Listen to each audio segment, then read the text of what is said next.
The Sabarmati report चित्रपटाची सुरुवात एका कटू सत्याने होते. 2002 मध्ये घडलेल्या साबरमती ट्रेन अपघातानंतर सत्य शोधणाऱ्या पत्रकाराच्या संघर्षाची कहाणी उलगडते. या अपघाताच्या आसपास लपलेल्या गडबडी आणि षडयंत्राचा पर्दाफाश करण्यासाठी एक पत्रकार त्याच्या प्रेस्टीज, नोकरी आणि प्रेमाला गमावतो.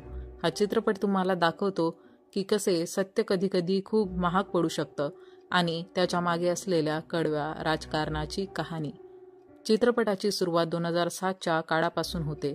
इथे आपण पाहतो की पत्रकार समरवर आरोप आहेत की त्यांनी 2002 मध्ये झालेल्या भयंकर घटनेची परवानगीशिवाय पुन्हा चौकशी करण्याचा प्रयत्न केला.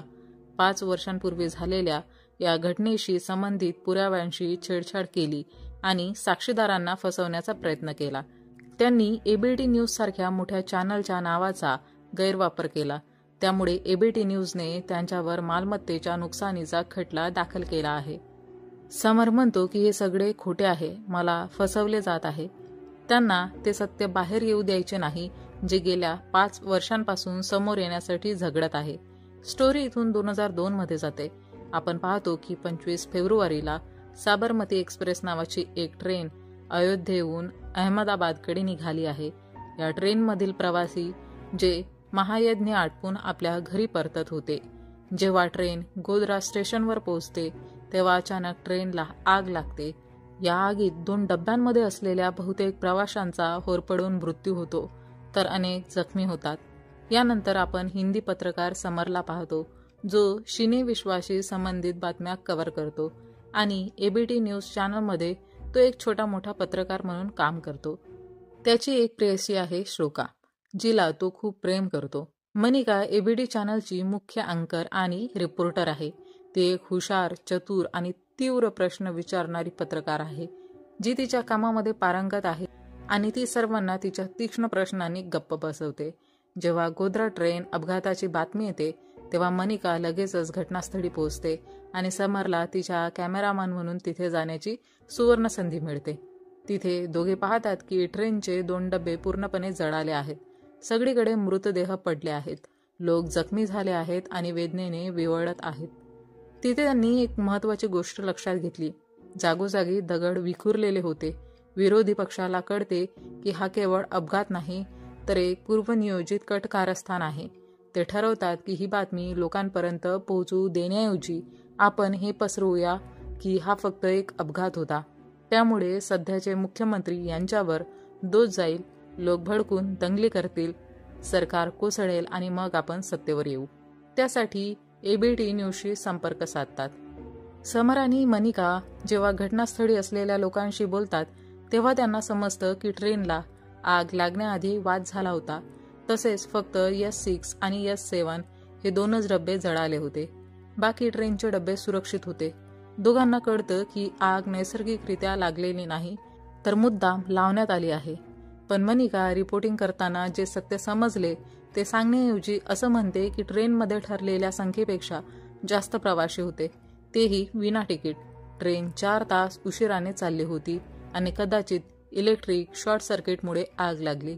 तिने ही घटना सरकारच्या निष्काळजीपणामुळे झाली असल्याचे सांगितले. मनिकाला फोन येतो की काय बोलायचं आहे आणि काय नाही आणि ती तसंच करते. समरला कळत नाही की जे खरं सांगायचं होतं ते सांगितलं का जात नाही, उलट खोटं का बोललं गेलं आहे. तो सत्याचा शोध घेण्यासाठी रुग्णालयात जातो जिथे जखमी लोक भरती असतात. तिथे त्यांना विचारत असताना आणि त्यांची फुटेज रेकॉर्ड करताना त्याला कळतं की कोणीतरी डब्याच्या आतून चेन ओढून ट्रेन त्या ठिकाणी थांबवली होती. समर लोकांच्या बोलण्याचा आवाज टेपमध्ये रेकॉर्ड करून एबीटी न्यूजच्या हेडला देतो आणि हेड म्हणतो की आपण हेच चॅनलवर दाखवू, सगळं सत्य उघड करू. समर खूप आनंदी होतो की त्याने चांगलं काम केलं आहे आणि सत्य लोकांपर्यंत पोहोचेल. पण त्यांनी दिलेली फुटेज चॅनलवर दाखवली जात नाही. त्याऐवजी मनिकाची रिपोर्टिंगच दाखवली जाते.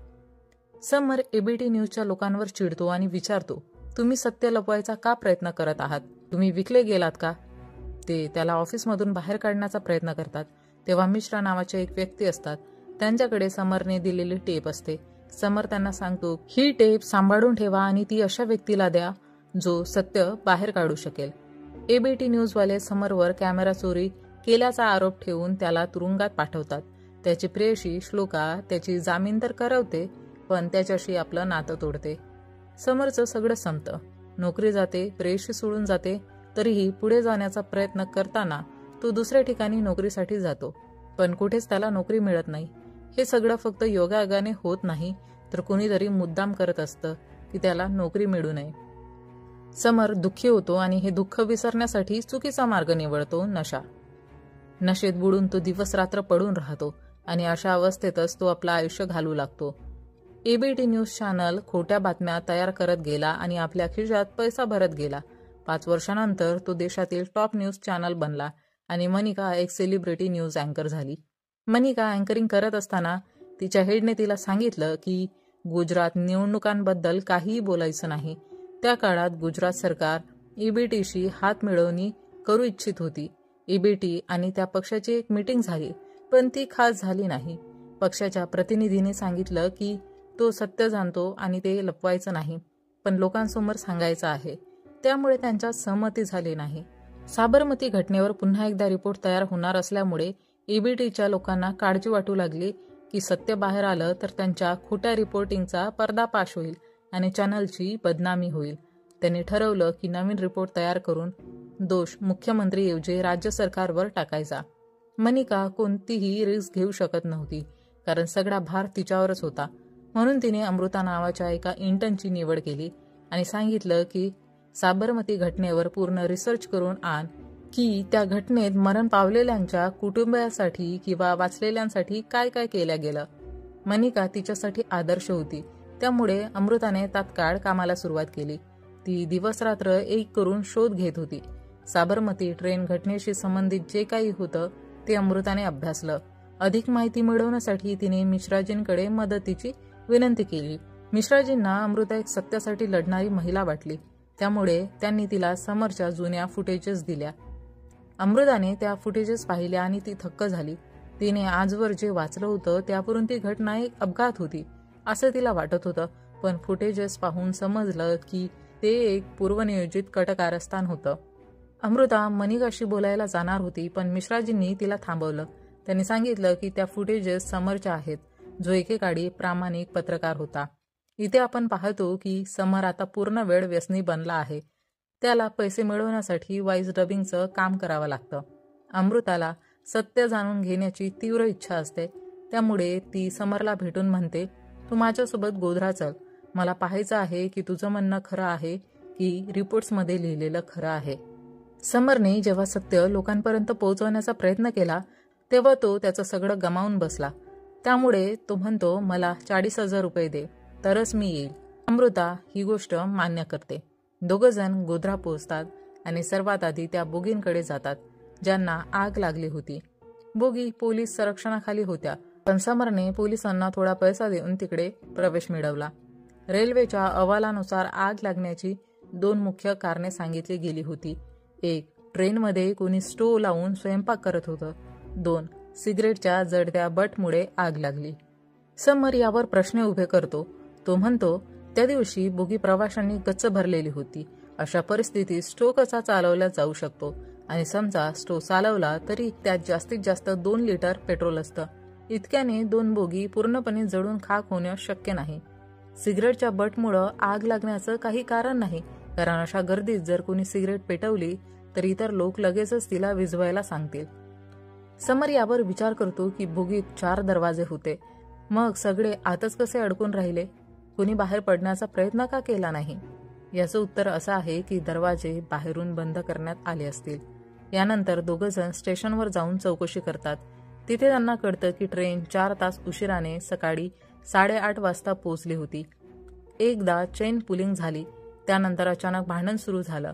ट्रेन पुन्हा सुरू झाली, पण काही वेळातच दुसऱ्यांदा चेन पुलिंग झाली आणि मग ट्रेनला आग लागली. पण आग कशी लागली हे कोणालाही माहिती नाही. एका महिलेने सांगितलं की एका प्रवाशाने सादिया नावाच्या मुलीला पळवण्याचा प्रयत्न केला होता. यावर सद्दाम नावाचा व्यक्ती आपल्या समाजातील खूप लोकांना घेऊन आला आणि सांगितलं की आपल्या समाजाच्या मुलीला छेडलं गेलं आहे. त्यानंतर प्रवाशांशी त्यांचं भांडण झालं आणि मग आग लागली. समरला एका कुलीने माहिती दिली की साजिद नावाच्या कुलीचं प्रवाशांसोबत भांडण झालं होतं. त्यानंतर सद्दाम आपल्या लोकांना घेऊन आला आणि पुन्हा प्रवाशांसोबत वाद झाला. सद्दाम आणि साजिद आता कुठे आहेत हे कोणालाच माहिती नाही. त्याचबरोबर हारून नावाचा एक तरुण आहे, ज्याचं नावही या प्रकरणात घेतलं जात आहे. त्याने सर्व काही पाहिलं होतं आणि तो साक्षीदार बनला होता. आता दोन्ही कारण समोर येत आहेत. खरं कारण काय आहे किंवा काही इतर कारण आहे का हे शोधायचं होतं. आता ते सादियाशी भेटायला जातात, NGO कार्यकर्ता बनून, आणि तिला काही प्रश्न विचारतात. जसेच ते सद्दामचं नाव घेतात, तिला कळतं की ते काही इतर गोष्टी जाणून घेण्यासाठी तेथे आले आहेत.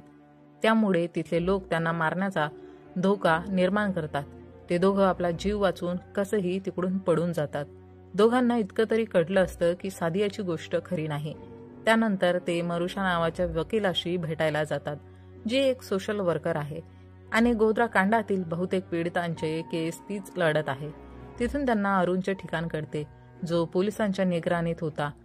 ते दोघं जुगाड करून त्याच्याशी भेटतात आणि थोड्या दबावाखाली तो सांगतो की स्टेशनवर साजिद आणि प्रवाशांमध्ये भांडण झालं होतं. साजिद आणि मी तिथून पळून आलो आणि नंतर सद्दामकडे गेलो. तो सांगतो की मी तिथे बघितलं, पेट्रोलने भरलेले मोठे मोठे डब्बे ठेवले होते, जे ते लोक नेत होते. त्या लढाईमध्ये पेट्रोल भरलेले डब्बे आधीच तयार केले गेले होते. तेव्हा मला समजलं की भांडण तर एक बहाणा होता आणि साबरमती जाळण्याचा प्लॅन आधीच तयार होता. सर्व लोक पेट्रोल घेऊन स्टेशनवर पोहोचले आणि साबरमती जाळली. सर्वात मोठं सत्य हे आहे की हे कोणतीही दुर्घटना नव्हती, न की एखाद्या भांडणाचा परिणाम. हा एक पूर्वनियोजित कट होता. एक विचार करण्याची गोष्ट ही होती की 1 लिटर पेट्रोल बाटलीमध्ये ठेवणं देखील बेकायदेशीर आहे. मग एवढं सगळं पेट्रोल त्यांच्याकडे कसं आलं? नक्कीच यामागे काही मोठा व्यक्ती असावा, ज्याने सर्व तयारी केली होती. दोघं हॉटेलकडे परत जात असताना अचानक काही लोक अमृताला किडनॅप करतात. समर तिला सोडवण्याचा प्रयत्न करतो आणि याच प्रयत्नात त्याला एका व्यक्तीच्या चेहऱ्याचे दर्शन होतं. ते लोक त्या टेपला घेऊन आले होते, ज्यात अरुणच्या तोंडून सगळ्या गोष्टी रेकॉर्ड केल्या होत्या. त्यानंतर समरला त्या व्यक्तीची फोटो दाखवल्या जाते, ज्याचा चेहरा त्याने पाहिला होता. मेरोनिसा या व्यक्तीला तो फोटो दाखवल्यानंतर ती सांगते, हा हबीब कादरीचा माणूस आहे. हबीब कादरी निर्दोष लोकांच्या मदतीसाठी काम करत होता. ते लोक जेलमध्ये बंद असायचे, पण सर्व काही फक्त दिखावा होता. प्रत्यक्षात हे लोक त्या निर्दोष लोकांना त्यांच्या फायद्यासाठी वापरत होते. जेलमधून त्यांना सोडवण्याच्या लालसात ते लोक त्यांच्यापासून खोटे स्टेटमेंट घेत होते आणि लोकांना भडकवत होते. मेरोनिसा समर आणि अमृताला हबीबकडे घेऊन जाते आणि ते दोघंही हबीबला सांगतात, आता तुमचा पर्दाफाश झाला आहे. जे तुम्ही मसीहा बनून फिरत आहात, आता लोकांना कळेल की तुम्ही नक्की कोण आहात आणि तुम्ही लोकांना कसे वापरता. तुम्ही त्यांना लढायला भडकवता. स्टोरी आता वर्तमान काळात येते, जिथे समरकडे स्वतःला निर्दोष सिद्ध करण्यासाठी कोणताही पुरावा नाही, पण खूप सारी देशभक्ती आणि मीडिया संबंधित गोष्टी करून तो जजला असं विचार करायला भाग पाडतो की तो सत्यासोबत आहे आणि सत्यच बोलत आहे. त्याचे एक उद्दिष्ट आहे की या दुर्घटनेत मरण पावलेल्या लोकांची नावे सर्वांना कळावीत. त्याचवेळी अमृता न्यूजच्या माध्यमातून गोध्रा ट्रेन दुर्घटनेच्या सत्य लोकांपर्यंत पोहोचवत असते, पण त्यावेळी मनिका येऊन तिला थांबवण्याचा प्रयत्न करते. त्यामुळे अमृता आपली नोकरी सोडून देते. स्टोरी आता 2017 मध्ये येते, जिथे समरने स्वतःचं न्यूज चॅनल सुरू केलं आहे आणि त्याच्याद्वारे गोध्राचं सत्य लोकांपर्यंत पोहोचवत आहे. तो सांगतो की या हास्यामध्ये कोणी कोणी आपली प्राण गमावली आणि प्रत्यक्षात हे सर्व आधीच नियोजित होतं, पण त्यासाठी लोकांना एका कारणासाठी उभं करावं लागलं आणि त्या कारणासाठी 2 गोष्टी तयार केल्या गेल्या. पहिली गोष्ट म्हणजे आमच्या समाजातील मुलीला छेडलं आणि दुसरी गोष्ट म्हणजे आमच्या समाजाच्या कुलीला प्रवाशांनी मारलं. हे ऐकून जनता गुस्स्यात आली आणि त्यांनी ट्रेन रोखून दगडफेक सुरू केली. या गोंधळाचा फायदा घेत दंगेखोरांनी पेट्रोल ओतून बोगी बंद करून आग लावली. पुरुष, महिला, वृद्ध, मुले सर्वजण तडफडत मारल्या गेली. अखेरीस नानावटी न्यायिक आयोगाच्या अहवालानुसार साबरमती ट्रेनच्या काचेमध्ये आग लागणे कोणतीही दुर्घटना नव्हती, पण ती आग लावण्यात आली होती. भारताच्या सर्वोच्च न्यायालयाच्या निगराणीखाली केलेल्या तपासानंतर 2011 मध्ये एका ट्रायल कोर्टने निष्कर्ष काढला की गोध्रात साबरमती ट्रेन जाळणे हा एक पूर्वनियोजित कट होता. 11 दोषींना या क्रूर अपराधासाठी मृत्यूदंड दिला गेला, जे या ट्रेन अपघाताच्या योजनेत सामील होते. 2017 मध्ये गुजरात उच्च न्यायालयाने लोअर कोर्टच्या निर्णयाची पुष्टी केली की साबरमती ट्रेन जाळण्याचा कट होता, अपघात नाही. ही सर्व माहिती देऊन हा चित्रपट इथेच संपतो. तर मंडळी, हे होतं साबरमती रिपोर्ट या मूवीचं एक्सप्लेनेशन. तुम्हाला हा मूवी आणि माझं एक्सप्लेनेशन आवडल्यास व्हिडिओला लाईक, शेअर, कमेंट करून चॅनलला सबस्क्राईब करायला विसरू नका. सोबतच बेल आयकॉनला प्रेस करा, म्हणजे येणाऱ्या प्रत्येक नवीन व्हिडिओची नोटिफिकेशन तुम्हाला सर्वात आधी मिळेल आणि तुमचा एकही व्हिडिओ मिस होणार नाही. चला तर मंडळी, भेटूया लवकरच एका नवीन व्हिडिओमध्ये. तोपर्यंत टाटा, बाय बाय.